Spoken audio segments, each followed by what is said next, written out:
talk about your heritage or culture. You guys told me, I'm not going to say it for you, but you're essentially Palestinian as well as Egyptian. Tell me a little bit about that. Sort of like that dynamic also growing up. Some similarities, some differences. Not too far from each other on the map. So tell me a little bit about that. Yeah, obviously both sides are Arab, but they are very different on their own. So even just something as simple as the dialect, they're very different. Egyptian Arabic is different than Palestinian Arabic, and it's something I know we've all faced, is not really feeling included into either culture, because we're too Egyptian for the Palestinians and too Palestinian for the Egyptians. But it's something that I would never give up personally. I absolutely love where I come from, and just the mixture of the cultures and the clothes and the food and everything. It's something I would never trade in. How does that feel for you? I mean, obviously so young, but you're learning about everything still, and you grew up having both cultures. Like, is it kind of like a prideful thing to be like, I get to be both Egyptian and Palestinian?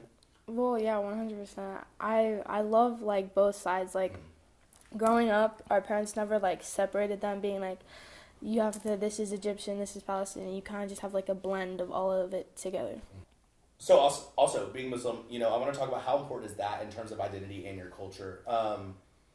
Is it something that's obviously, I see you both wear hijabs. Is that something that's really important to your identity in your everyday life, I assume, right? Mm-hmm. Yeah. Talk about that a little bit. Talk about how that plays, honestly, into every day. It kind of, like, plays into everything. Like, what you're going to wear that day. Like, if, like, you're going to go for, like, I would say, like, a comfortable, you go, like, laid back. Or, like, if you have something important going on during the day, you could be, like, more, like, professional, I guess. And I see where there are, like, customs and traditions also that you maybe do with your family that, like, come about. Like, is that also something that you guys kind of do as a family together? Yeah, we are a fairly religious family, so, like, whether it's going to the mosque on Fridays, or doing kind of some mini lectures at home, we pray together at home. It's very prominent in our everyday life being Muslim.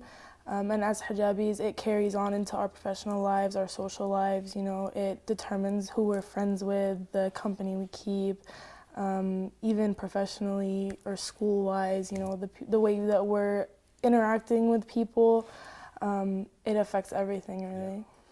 I want to talk about, this is something you guys obviously know, but what's happening right now in the Middle East, between what's happening in Palestine and Israel or whatever, that's nothing new. That's happened for a while. To see your home country, essentially where your family comes from, how, and as silly of a question this may be, how has that been for y'all, as this is one of the largest times it's been on this big of an international scale? Yeah, from my end, I remember being under the age of 10 and being at protests for Palestine. This has always been a problem ever since I was a child. I would be dressed in my Palestinian clothing and we would go to protests. I remember I was really young one time and it was during our holy month of fasting during Ramadan, and we were protesting for Palestine. And I was so exhausted and I was so thirsty, but I sat there and I was like probably 11 or 12 years old, and I was like, I need to be here for my family back home. But obviously this time it's at such a larger scale, and I don't think anyone knew how it was going to affect us. Since October 7th, no one knew what it was going to do to us mentally, but at least for me, I can say that it's been very, very hard to move on like nothing's going on. Even though I'm this far away and I don't have anyone personally in Gaza that I know that's dealing with this, it's still such like a weight on my shoulders, because that's my family, those are my brothers and sisters. Even from my Egyptian side, it's like those are my Muslim brothers and sisters, So it's like weighs on you so much. It's very hard to focus and just kind of move on through every day, and I think everyone can agree with that. Yeah.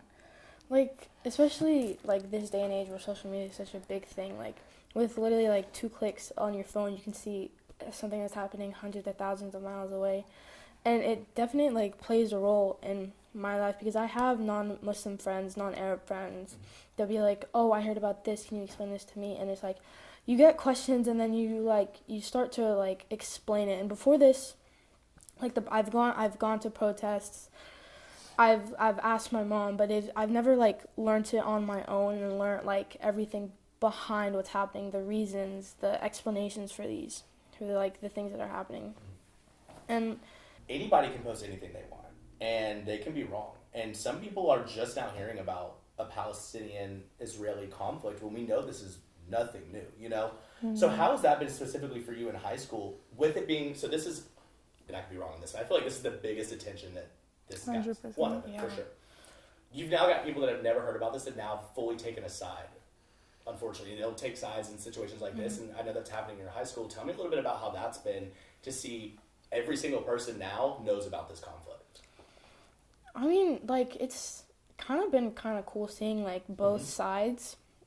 And, like, you'll, like, see, like your cousins, friends that you've known for years, post about this, and then you'll start posting about it, and then other people will start posting about it, and then now you know you've started, like, a chain reaction of just post after post after post. And they're all educated posts. Some obviously aren't educated posts.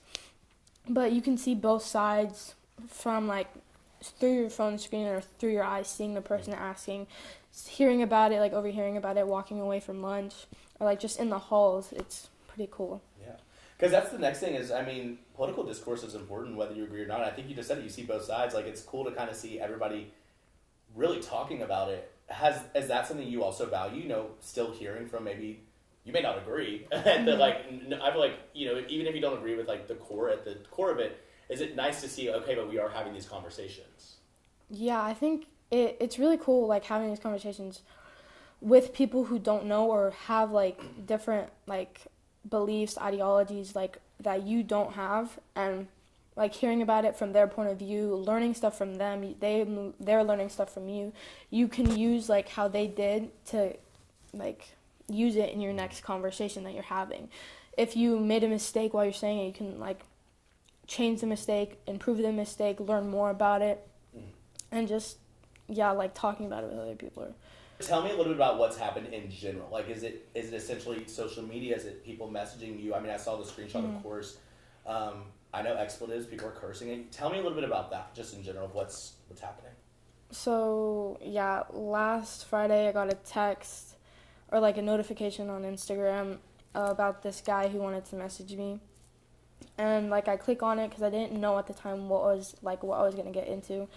And I click on it, and he's replying to a post on my story saying, like, some stuff to me, like, kind of saying that I was uneducated. And I was like, I texted him back being like, tell me what you know about what's happening. And he sent a long paragraph, I sent a long paragraph, seeing both of our sides. And we went back and forth on a lot of, like, the topics that I was saying, he was saying. And it was a very educated, like, non-aggressive conversation. And then at the end, I don't remember, like, what I said, but it kind of just flipped completely. It went from non-aggressive to completely aggressive on just in, like, he called you, like, the B word, things like that. As her older sister, I mean, did you ever see anything like that? I mean, so was this shocking or more just, like, protective? I've never personally experienced something like this. Obviously, there are people who judge based off what you look like, the things that you wear. I went there my entire high school career and nothing like this ever happened. The most I'd get is, like, looks, maybe questions, but it was never anything this aggressive. But when I found out about it, I was so just angry, and I just, especially with everything else that's going on right now, it was just so unnecessary for a student to act like that towards her, especially since there was no aggression on her side. So it was very unnecessary. I went directly to the school, tried to speak to someone, and they dealt with it pretty decently. But yeah, honestly, I think a huge reason why we're doing this is because that student is just a victim of their environment. They are just repeating the things that their family tells them, or things that they see on their own social media. And unfortunately, the most accessible media right now is the Western media, and we have very, very biased media at this point. So our jobs as Muslims, as Palestinians, as Arabs, is just to get our point of view out there. We know what's going on. We've been educated about it since we were born. We've been going to protests. We've been reading articles and sitting here at night watching the news about multiple conflicts that are going on in Palestine. We know exactly what's going on, and now that everyone else is starting to hear about it, it brings up a lot of questions, which brings up a lot of opportunities to kind of get our voice out there as well. And I think that's why we wanted to do this, was just to get people to see our side as well on local news, because there's not much of that right now. All you're seeing is this one-sided bias, and so much of it is false, so much of it is propaganda. And if people want to believe that, they can believe that, but my job, I can't go over there and fight, but I can sit here and I can educate as many people as I possibly can.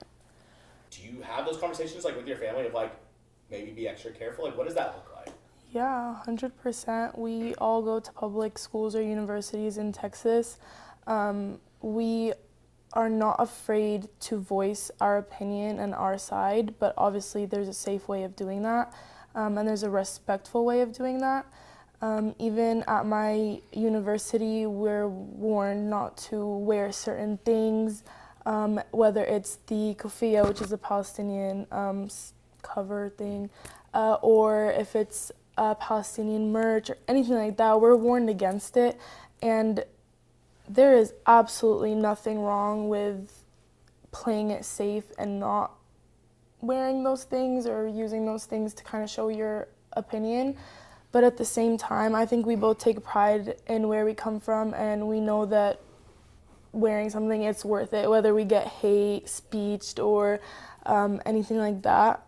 We were raised very proud of where we come from, and I think even just wearing a Palestinian flag on my necklace is showing that I'm not afraid to stand up for where I come from. And really my last question for you is, I mean, do you feel that Round Rock ISD did send us a statement basically saying that they won't stand for any bullying, things like that, excuse me. Do you feel supported enough by your school, by staff? I mean, do you feel safe at least going to school? I mean, I know you actually said that, honestly, the conversation ultimately was pretty well educated on both ends, but there was a flip. But you don't feel like it's going to make you be scared or cower down, right? Yeah. Like I talked with my mom about this. Like, the first day, obviously, like, I was scared of something happening, but like, as like it was on a Friday, so the weekend had happened, I was thinking it through, thinking about like the worst possibilities, I guess, that could happen, and then just going to school and then none of that happening, and then the day after and the day after, just nothing happening, kind of, I think, like, settled me down a little bit. Yeah.